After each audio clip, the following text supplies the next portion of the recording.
Yeah, I said, boy, write me another town song. We were doing another one of his songs at the time, and he was in the studio. He went out, he went in in the booth, not in the booth, but in the control room, and he sat there and wrote Wichita Lineman. I'm a lineman for the county. And he had the idea in his head because when he was back in Oklahoma, he saw a Highline guy on the wire fixing the Highline, the electrical wires, phone wires. And Wichita Lineman, that's where Jimmy got the idea for that song. And he said, yeah. And he wrote it in 20 minutes maybe. And Wichita Lineman became the most played song of the millennium because there was probably 15 different records on it. Jimmy Webb's chord progressions are the best that I believe that I've ever heard. He and I think it's the same thing with a lot of the great writers. They put their stamp on something. I mean, wow, how can you conceive MacArthur Park? And I heard them doing the orchestra on that. They did it all at one time in the big studio at United. And they just did the track of MacArthur Park. And it was just awesome. And then Jimmy Webb flew to London, England, and put Richard Harris, Richard wasn't it? Put his voice on. And then she brought it back and then put the Blossoms on under that to do the old nose. What an incredible genius stroke that was. That's probably the most played long song in the history of music. I lived in Arkansas, and Horace Greeley said, "Go west, young man." So I really liked it out there. We went just drove an old car in the first time. My old it was a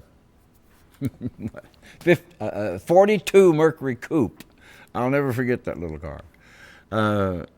And when I got into the session work in L.A., Jimmy Bowen and I, Jimmy was a great producer, Strangers in the Night and all that stuff. He runs Sinatra's company. And it was amazing. I went out there with a friend of mine. He was looking to get into some kind of music end of it or a movie end of it or anything. And there was a drummer named Earl Palmer. He was a session drummer that I did a lot of sessions with later. But he kind of took me under his thumb. I don't remember how it came about, but I went in and saw he was doing a session and invited me to come down. I sat there and watched it, and I said, "That's what I want to be. That's what I want to do," And the word got around about 1962 when "Turn Around, Look at Me" come out. Jimmy Bowen and I would do demo sessions for publishing companies, and we'd give them to artists to see if they wanted to play, or producers if they wanted to play. And that's how I got into the studio work, because they'd play, who played guitar? Glen Campbell. Who's singing? Glen Campbell. Who's playing the high part? Glen Campbell, because I'd overdub everything. We had to ping pong it. And it was just Jimmy and I. And we go in and we got $10 a song, man. I mean, we could make $60-70 a day, man, on that.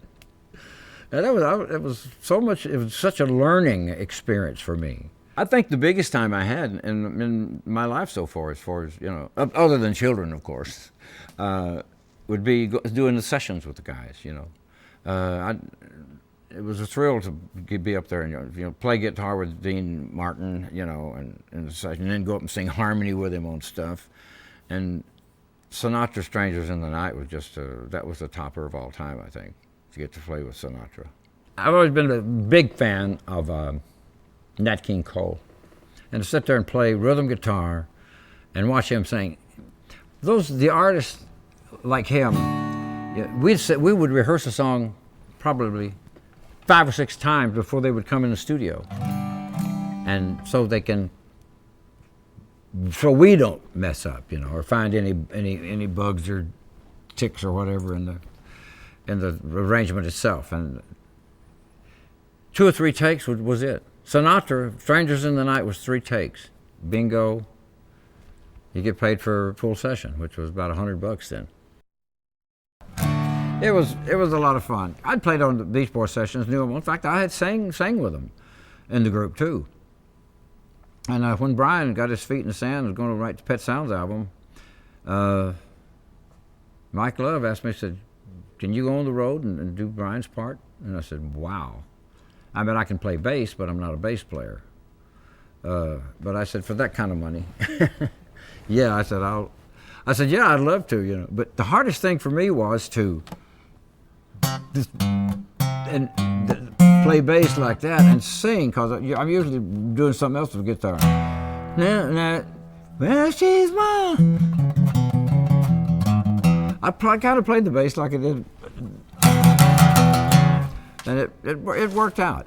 But we didn't have to worry about singing. That's what I loved about doing the session with the Beach Boys. You didn't have to worry about singing and playing at the same time. We got the track, and then we got around the microphone and sang, and that's what made it so easy.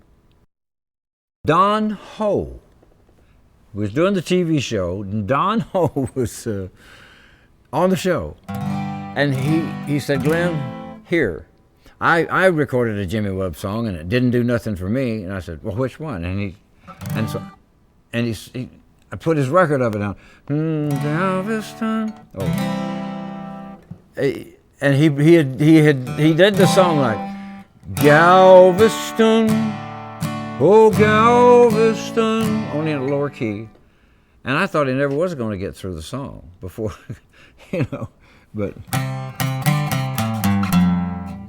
Oh.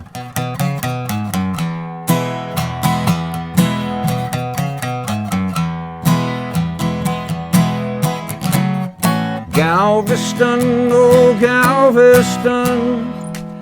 What a great song that is. But I'm so glad Don Ho pitched me the song and said, well, and I learned the song off of Don Ho's 45 that he had of it. It sure got tiring in a hurry, I can tell you that, because I've been used to just going to the studios and back, you know, at all, and here you are going everywhere. And I mean, literally all over the world, including, you know, Vietnam, everything. It was a good history education, I'll put it that way. But I really didn't like touring over there that much. It was, you know, you don't speak the language. The audiences were good. They were fine. But it was just something about it. And here lately, there's come up that I want to do a show in China. We're going to do like 3 or 4 shows in China. And I want to see how that works out.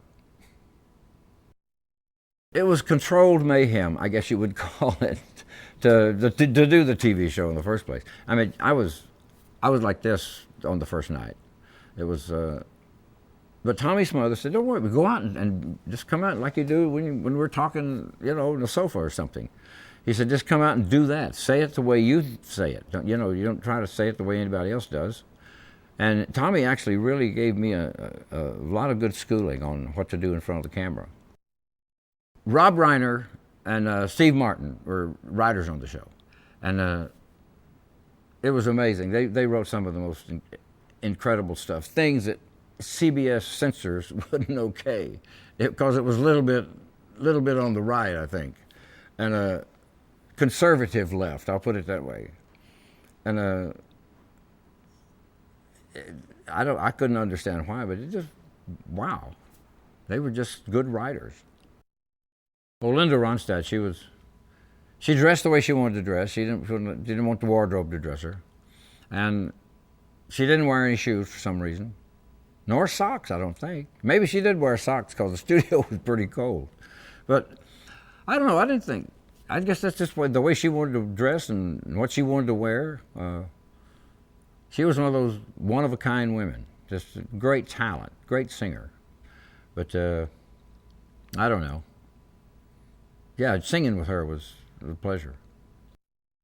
My first memory of Cher was being with Sonny Bono at the recording studios.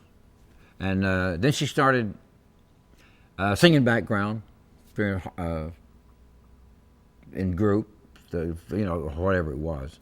Like she's an unusual talent, incredible singer.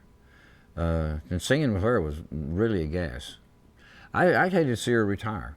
There's a chemistry there when I was working with Cher, and it was fun And she would look at me and give me that little smile, you know, like, and we were singing it so good together.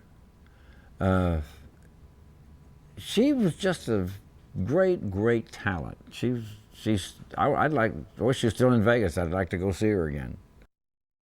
I'm a stickler about keys. In other words, I will evaluate a song, or if that's the right word, to what's the high and what's the low. And I favored singing as high as I could, more than I did as low as I could, because it just made a lot of sense to me to do it like that, because it's knowing that your door is always open and your path is free to walk. That's a comfortable key. Now, if you did it up here, capo time, just move it on up the neck. You play the same thing. It's knowing that your door is always open and your path is free to walk. I will hunt between something like that, something that's level on the bottom part and without being too winded or too low. And same thing with the highs. I'll get a song, try it in 3 or 4 different keys, see which is the low, which is the high, and then fit it in between it. I never was much of a writer. I'm a song doctor. And I even did that when I used to do, you know, little Jimmy Dickens, sleeping in his full of bed. It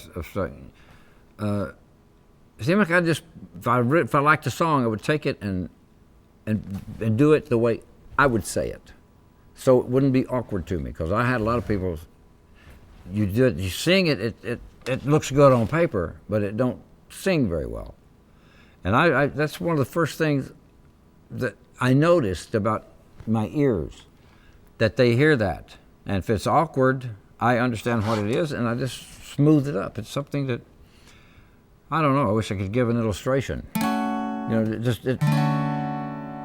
making something awkward is it's like somebody reading a piece of music for the first time. They're not sure of it. I heard it on the album Cut Station in L.A., Rhinestone Cowboy. Wow. I almost wrecked my car because the song had that kind of thing on, because, and I'm going to be where the lights are shining on me. Wow, wow, wow. Who wrote that song? Larry Weiss wrote it, the guy that had the album out.